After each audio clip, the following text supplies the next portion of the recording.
जो सच बोलेगा वो सजा पाएगा।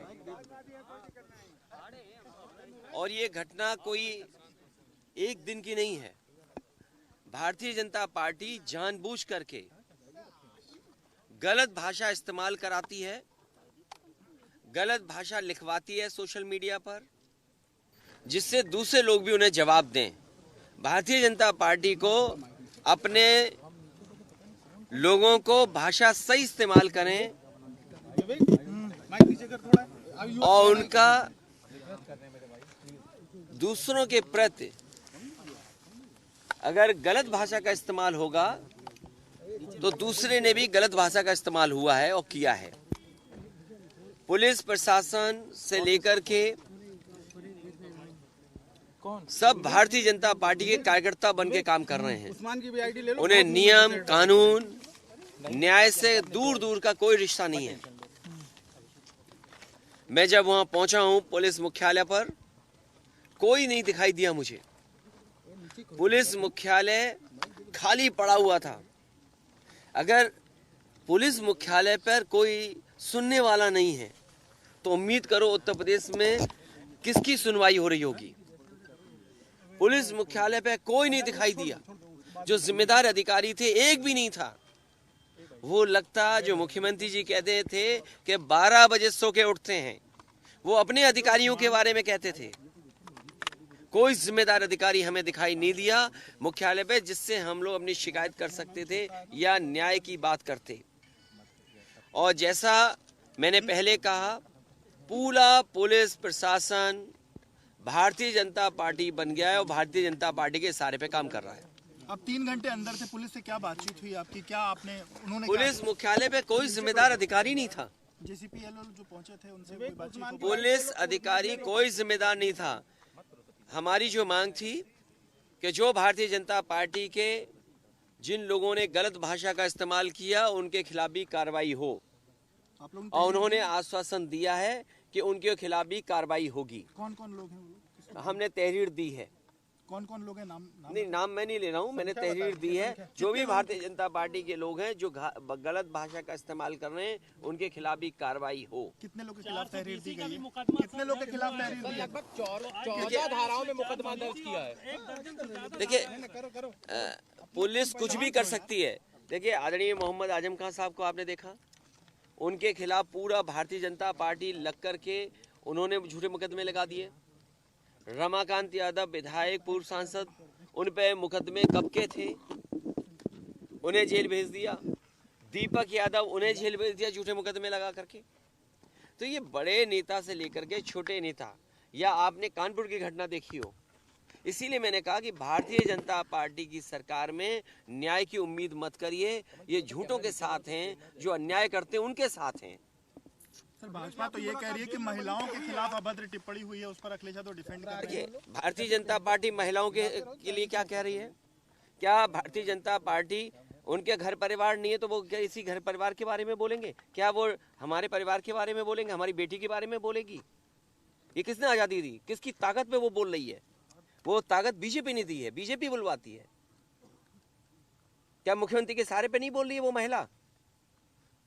अगर मुख्यमंत्री जी के परिवार नहीं है तो दूसरे के परिवार पे अगर बोला जा रहा है तो वो चुप बैठे हैं, वो खुश हो रहे हैं इस बात को लेकर के, अपनी पुलिस आगे कर दे रहे हैं। जब उन पे शब्द खत्म हो गए, जब नहीं लड़ सकते हो तो पुलिस आगे करते हो, पुलिस आगे करके लड़ाई लड़ रहे हो आप। सर, वो तो ये कह रहे हैं पिछले 2 महीने से लगातार सपा में। अरे भारतीय जनता पार्टी से ज्यादा झूठा कोई नहीं है। सर, आपकी मुलाकात जेल में मैं तो आपसे कहूंगा कि आप वो महिला, वो भारतीय जनता पार्टी के लोग जो शब्द लिख रहे हैं, क्या वो लिखने चाहिए शब्द उनको? क्या आप मुख्यमंत्री आवास को गंगाजल से नहलाएंगे आप? क्या हमारे घर पे तुम्हें उन्होंने नहीं भेजा? क्या शब्द इस्तेमाल करती थी भारतीय जनता पार्टी?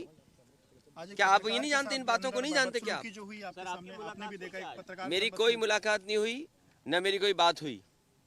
ये सब, चाहे वो जेल प्रशासन हो, चाहे पुलिस प्रशासन हो, पूरा भारतीय जनता पार्टी के कार्यकर्ता बन गए। मिलने नहीं दिया गया? हमें कोई मिलने नहीं दिया। कोई अलग समय बोला या कोई अलग? उन्होंने हमें किसी को मिलने नहीं दिया। हम जैसे आए थे वैसे वापस जा रहे हैं। अब क्या रणनीति रहेगी सर आगे की? रणनीति बनाएंगे, रणनीति बनेगी भारतीय जनता पार्टी को उखाड़ फेंकने की। मैंने आपसे कहा और ये इसलिए जेल मिलने आए कि हम अपने कार्यकर्ताओं को जेल का दरवाजा दिखा दें, क्योंकि इसी दरवाजे से हम सबको जाना है। केशव मौर्य भी यही बात कहते हैं जो आप बात कह रहे हैं। ये केशव कौन है? देखिए आप, मैं फिर बोल रहा हूँ, फिर मैं नाम पूछूंगा आपका, फिर आप नाम नहीं बताओगे मुझे। अच्छा, उनकी क्या हैसियत है मुख्यमंत्री जी के सामने, मुझे आप बताइए ना। वो आप इसलिए कहते हैं कि पिछड़े लड़ जाएं। अरे मैं नहीं समझता हूँ आपकी भाषा क्या। सवाल ये है कि बीजेपी के जितने भी लोग हैं जो भाषा का इस्तेमाल करते हैं, क्योंकि सरकार उनका सहारा बनती है, और जब शब्दों में हार जाते हैं, लड़ाई जिस तरह की वो लड़ रहे थे, जब हार जाते हैं तो पुलिस आगे कर देते हैं। अरे कमजोर लोग हो तुम, पुलिस क्यों आगे करते हो? पुलिस को कम से कम अननेसेसरी दबाव मत बनाओ, पुलिस को भी अपना काम करने दो। अगर समाजवादी पार्टी के किसी हैंडल से इस तरह की भाषा का इस्तेमाल हुआ है और अगर आपने कार्रवाई की है, तो पुलिस को खुली छूट दो। भारतीय जनता पार्टी के लोग जो इस्तेमाल कर रहे हैं भाषा, उनके खिलाफ भी कार्रवाई हो। तो आज क्या लगता है जो आश्वासन मिला है कि बाकी लोग के अरे तुम ही पूछते रहोगे, और कोई नहीं पूछेगा। तुम्हारा ही चैनल चलता अकेला, के औरों का नहीं चलता। भाई ऐसा मत करो, ऐसा मत करो भाई। नहीं, इनका चैनल तो वो है, तो वो सब जानते। तुम्हारे चैनल के लोग क्या भाषा इस्तेमाल करते तुम भी जानते हो। सर वो तो आप भी जानते हैं। मैं बिल्कुल जानता हूँ, और इसीलिए पुलिस का सहारा लेता है वो भी।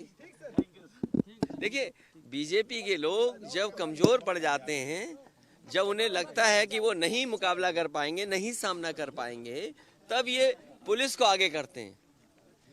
और पुलिस पे भी इतना अननेसेसरी दबाव है कि वो सही निर्णय और न्याय न दिला सके। आंदोलन होगा। आज तो देखा नहीं आपने, कितने घबराए हुए थे लोग। अभी कोई आंदोलन नहीं था, हम तो केवल मुख्यालय देखने गए कि जो मुख्यालय समाजवादी सरकार ने बनाया, जिसमें पुलिस को इतनी अच्छी व्यवस्था दी बैठने के लिए, जिससे जनता को न्याय मिले, कहाँ जनता को न्याय मिल रहा है? आप बताइए। बलवंत सिंह है, बलवंत सिंह की पुलिस ने मार मार के जान ले ली। ये बीजेपी के लोग यही तो कहते थे कि समाजवादी सरकार में अगर कोई मरता है, यादव मरेगा, मुसलमान मरेगा, तो उसे मुआवजा ज्यादा देंगे। ये सरकार क्यों पीछे हट रही है? क्यों 1 करोड़ रुपए नहीं दे रही? बलवंत सिंह को परिवार को क्यों 1 करोड़ रुपए नहीं दे रही ये सरकार?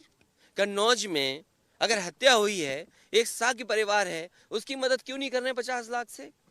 उसकी पत्नी की सरकारी नौकरी क्यों नहीं दे रहे हैं?